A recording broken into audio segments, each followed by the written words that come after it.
They hide the truth, we decode the system.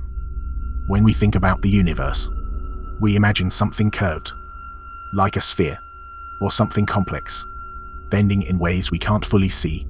But in physics, there's a very specific question.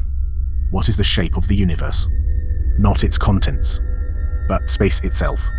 Is it curved inward, curved outward, or perfectly flat? At first, this might sound abstract, but the answer changes everything, because the geometry of the universe determines its fate, how it expands, how light travels, whether it goes on forever, or eventually comes back on itself. So how do we measure something like that? We look at the oldest light in existence, the cosmic microwave background, a faint glow, left over from the early universe. And hidden inside that light are tiny patterns, fluctuations, that carry information about space itself. By measuring those patterns, scientists can determine how space is shaped, and what they found was unexpected.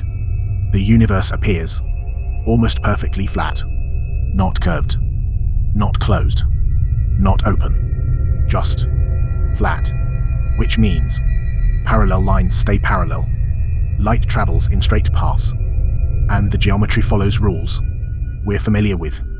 But here's what makes it strange. For the universe to be this flat, its initial conditions had to be incredibly precise, balanced, to an almost impossible degree, which led to another idea: cosmic inflation, a rapid expansion in the earliest moments of the universe, stretching space so dramatically that any curvature became nearly undetectable, like zooming in on a tiny part of a much larger shape, until it looks flat. But even with that explanation, questions remain, because when we measure more precisely, small deviations start to appear, tiny hints that it might not be perfectly flat after all. And if that's true, then something subtle is still hidden in the data. So now we're left with a question: is the universe truly flat? Or are we just seeing a small part of something much larger and curved? Stay curious, stay dangerous. Share, like, and subscribe.